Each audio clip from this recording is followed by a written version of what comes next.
आपके लिए लेकर के आया हूं। ये ग्रामर का लेसन सभी स्टूडेंट के लिए इंपॉर्टेंट है, जो 10th में है, 12th में है या कॉम्पिटिटिव एग्जाम के लिए प्रिपेयर कर रहे हैं, तो उन सभी के लिए बहुत ही इंपॉर्टेंट और बहुत ही महत्वपूर्ण है ये टॉपिक। तो चलिए शुरू करते हैं आज का हमारा टॉपिक। और आज के हमारे टॉपिक का नाम है change the voice. Change the voice active या पैसिव वॉइस अपन उसे कहते हैं। एक्टिव वॉइस और पैसिव वॉइस मेनली होते क्या है वो मैं आपको समझाता हूं, और उसके बाद हम उसके कुछ रूल्स देखेंगे और कुछ एग्जांपल्स देखेंगे। तो चलिए शुरू करते हैं। एक्टिव वॉइस एक ऐसा सेंटेंस होता है कि जिसके अंदर हम डायरेक्टली किसी बात को कहते हैं, जैसे मैं क्रिकेट खेलता हूं, आई प्ले क्रिकेट, मैं क्रिकेट खेलता हूं, ये हुआ एक्टिव वॉइस। और इसका पैसिव वॉइस होता है क्रिकेट मेरे जरिए खेला जाता है। मतलब एक ही सेंटेंस को हमने दो अलग अलग टाइप से बोला है, उसे इंग्लिश में एक्टिव वॉइस और पैसिव वॉइस कहते हैं। तो चलिए शुरू करते हैं। इंग्लिश स्पीकिंग के लिए भी ये बहुत जरूरी होता है, जब आप इंग्लिश बोले फ्लुएंट इंग्लिश के लिए और अच्छी एक्यूरेसी के लिए ग्रामर में आप इस टॉपिक को जरूर देखें और इसके एग्जांपल भी सॉल्व करने की कोशिश करिए। तो चलिए शुरू करते हैं। सबसे पहले मैं आपको यहाँ पे कुछ एग्जांपल देता हूं और आपको 2 या 3 मिनट देता हूं, आप उसे सॉल्व करने की कोशिश करो। अगर आप उसे सॉल्व करने में असफल हुए तो ये लेक्चर होने के बाद आप उसे कंप्लीटली सॉल्व कर पाएंगे। तो पूरा लेक्चर देखिए। तो ये एग्जांपल मैं आपको दे रहा हूं, आप इसे सॉल्व करिए।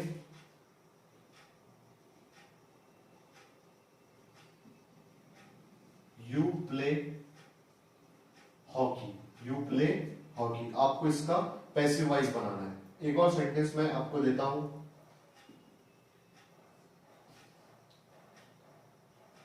Arjun runs a shop, Arjun runs a shop. Now I am giving you 2 sentences. मैंने यहाँ पे आपको 2 सेंटेंसेस दिए हैं, आप इसे 2 या 3 मिनट में सॉल्व करने की कोशिश करें और ये लेसन का जो कमेंट बॉक्स है आप उसके अंदर उसके आंसर शेयर करें। तो चलिए अब शुरू करते हैं हमारे इस टॉपिक को। देखिए सबसे पहले तो मैंने आपको ये समझा दिया कि चेंज द वॉइस किसे कहते हैं और चेंज द वॉइस के कुछ रूल्स होते हैं। तो डायरेक्टली मैं आपको यहाँ पे समझाता हूँ। सबसे पहले तो हमको पैसिव वॉइस सीखना है टेंस के, कि टेंस के पैसिव वॉइस क्या होते हैं और टेंस क्या होते हैं। सबसे पहले तो आपको ये पता होना चाहिए कि टेंस क्या होते हैं। जैसे इंग्लिश के अंदर 3 टेंस होते हैं, उसके 12 सब टाइप्स होते हैं और उन 12 सब टाइप्स के हम आज पैसिव वॉइस बनाने जा रहे हैं, ठीक है। उसके बाद में कुछ passive voice model auxiliary verb के बनते हैं और उसके बाद लेट के भी पैसिव आते हैं। तो टेंस के पैसिव, मॉडल ऑक्सिलरी वर्ब के पैसिव और लेट के पैसिव हम इस लेक्चर में देखेंगे। और अगर इस लेक्चर में कंप्लीट ना हो सका तो हम इसका सेकंड पार्ट लेकर के आएंगे, जिसके अंदर आप उसको अच्छे से समझ पाएंगे। तो देखिए मैं डायरेक्टली यहाँ पे एक एग्जांपल लिखता हूं। हम सबसे पहले इसको शुरू करते हैं सिंपल प्रेजेंट टेंस से। Simple present tense, simple present tense. Simple present tense की पहली एग्जांपल हम लेंगे और उसके जरिए से सॉल्व करेंगे। सिंपल प्रेजेंट टेंस में मेनली होता क्या है, सब्जेक्ट होता है, वर्ब का फर्स्ट फॉर्म होता है और उसके अंदर ऑब्जेक्ट होता है, ठीक है। सब्जेक्ट प्लस वर्ब का फर्स्ट फॉर्म और उसके अंदर ऑब्जेक्ट होता है। सब्जेक्ट क्या होता है और ऑब्जेक्ट क्या होता है, सबसे पहले आप ये भी समझ लें। जरूरी है कि सब्जेक्ट किसे कहते हैं और ऑब्जेक्ट किसे कहते हैं। Subject, the doer of the work, the doer of the work is called subject and the receiver of the work is called object. जो काम करने वाला होता है उसे हम सब्जेक्ट कहते हैं और जिसपे काम होता है उसे हम ऑब्जेक्ट कहते हैं। जैसे कि I drink water, I drink water, मैं पानी पीता हूं। तो पानी किसने पिया, मैंने, तो मैं हुआ सब्जेक्ट और क्या पिया, पानी, तो पानी हुआ object. I drive a car, मैं कार चलाता हूं। तो इसके अंदर आई है सब्जेक्ट और कार है ऑब्जेक्ट। तो काम करने वाला हुआ सब्जेक्ट और जो चीज पे काम चल रहा है वो हुआ ऑब्जेक्ट। तो हम इसके अंदर सब्जेक्ट का यूज करते हैं, सब्जेक्ट के बाद वर्ब का फर्स्ट फॉर्म यूज करते हैं और ऑब्जेक्ट भी यूज करते हैं। यहां पे आपने देखा होगा verb, verb is an action. Verb क्या होता है, एक एक्शन होता है, एक काम होता है। जो भी काम हम करते हैं उसे अपन वर्ब कहते हैं। वर्ब की कुछ फॉर्म्स होती है, first form, second form, third form और फोर्थ फॉर्म। तो चलिए आज हम इस टॉपिक को शुरू करते हैं। पहला क्वेश्चन मैं यहां पे लिखता हूं, आई सिंग सॉन्ग्स, आई सिंग सॉन्ग्स, ठीक है। आई सिंग सॉन्ग्स, मैं गाने गुनगुनाता हूं। आई सिंग सॉन्ग्स, ये एक एग्जांपल मैंने यहां पे लिखा है। अब अपने को इसका पैसिव वॉइस बनाना है। इसका क्या बनाना है? पैसिव वॉइस बनाना है। बहुत इजी है। इजी इसलिए है क्योंकि मैंने पूरे रूल यहाँ पे आपको दे दिए। अगर ये रूल आप समझ लेते हैं तो समझो पैसिव वॉइस आपको इजीली आ जाएंगे। कोई ज्यादा हार्ड टॉपिक ये नहीं है। बहुत सारे बच्चों को एग्जाम में, बोर्ड के एग्जाम में, कॉम्पिटिटिव एग्जाम में बहुत ज्यादा टेंशन होता है ग्रामर का, इंग्लिश का। लेकिन अगर आप ये रूल्स के जरिए इसको पढ़ेंगे तो मैं आपको यकीन दिलाता हूं, I assure you that it is very easy topic. बहुत इजी टॉपिक है ये। तो चलिए देखते हैं। सबसे पहला रूल है subject and object will interchange.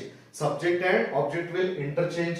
Helping verb will be used as per the tense. Helping verb हम टेंस के हिसाब से इसमें यूज करते हैं।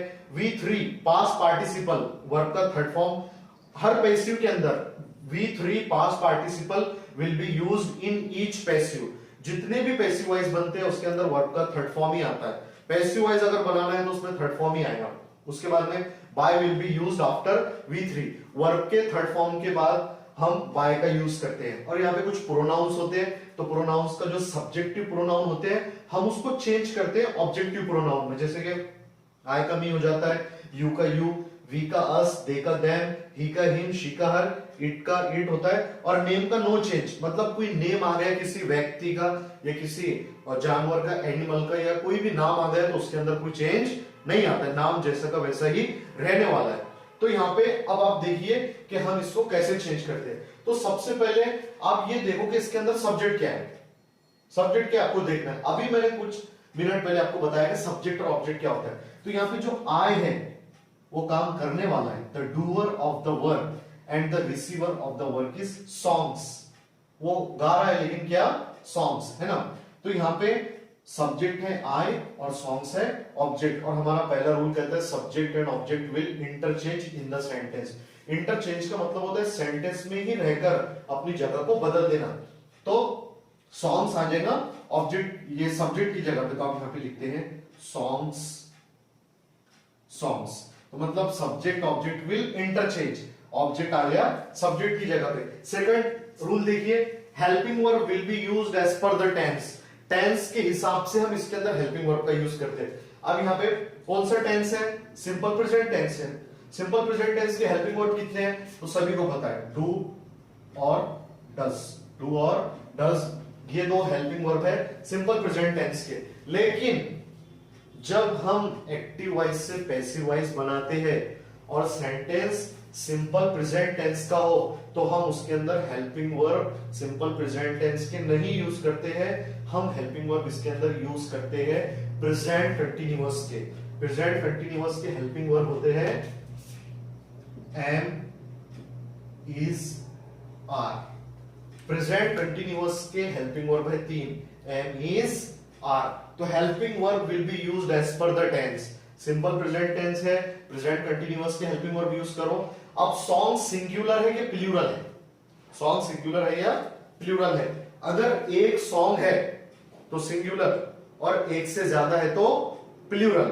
तो यहाँ पे हमने देखा है कि यहाँ पे है सॉन्ग्स, तो सॉन्ग्स है इसलिए अपन यहाँ पे यूज करेंगे आर। सॉन्ग्स आर, ठीक है। हमारा थर्ड रूल देखिए, V3 past participle will be used in each passive. Her passive के अंदर हम V3 थर्ड फॉर्म का यूज करते हैं। तो मुझे बताइए कि सिंग का थर्ड फॉर्म क्या होता है? सिंग का सिंग, सैंग, संग, तो इसका थर्ड फॉर्म है sung. Songs are sung, songs are sung. उसके बाद में है by will be used after V3। V3 के बाद हमको बाय का इस्तेमाल करना पड़ता है। देखिए सॉन्ग्स आर संग बाय, आई का क्या होता है? आई का होता है मी, तो यहाँ पे आई है सब्जेक्टिव केस, तो हमको उसको ले जाके बनाना है ऑब्जेक्टिव केस। तो यहाँ पे आई का हो जाता है मी। देखिए I sing songs, songs are sung by me. मैं गाने गाता हूं, गाने मेरे जरिए गाए जाते हैं। Is that clear? यहाँ पे हमने पहले एग्जांपल सॉल्व किए इस रूल्स के जरिए। तो चलिए मैं कुछ एग्जांपल यहाँ पे लिखता हूं, देखते हैं आप इसके अंदर सक्षम हो पाते हैं कि आप इसे सॉल्व कर पाते हैं। तो चलिए देखते हैं। सेकंड में यहाँ पे एग्जांपल लिखता हूं,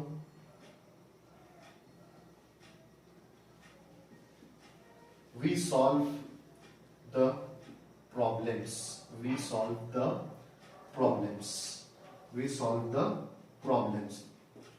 देखिए अगर आपके पास कोई नोटबुक वगैरह लिखने के लिए अगर कुछ हो तो आप साथ ही इसे सॉल्व करते चले, वीडियो पॉज करके आप इसको सॉल्व कर सकते हैं, अदरवाइज मैं तो इसका आंसर आपको बता ही रहा हूं। देखिए, वी सॉल्व द प्रॉब्लम्स, हम प्रॉब्लम्स को सॉल्व करते हैं, हम प्रॉब्लम्स को सॉल्व करते हैं। अब यहाँ पे सारे रूल हैं, मैंने आपको ये बता दिया। डायरेक्टली अब मैं यहाँ पे सॉल्व करता हूँ, तो यहाँ पे ऑब्जेक्ट क्या है, तो यहाँ पे ऑब्जेक्ट है द प्रॉब्लम्स, तो द प्रॉब्लम्स को हम लेते हैं यहाँ पे the problems, the problems, problems है एक से ज्यादा है इसीलिए अपन यहाँ पे आर का यूज करेंगे। द प्रॉब्लम्स आर, सॉल्व का थर्ड फॉर्म होता है solved, the problems are solved by, we का हो जाता है us, by us. Is that clear? ये आपकी समझ में आया? तो चलिए थोड़ा सा आगे बढ़ के इसमें कुछ ऐसे चेंजेस होते हैं जो वो भी मैं आपको साथ ही साथ पढ़ाते चलता हूं।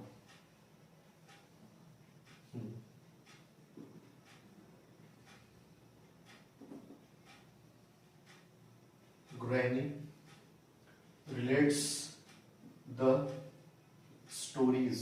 Granny relates the stories in the night. In the night. In the night.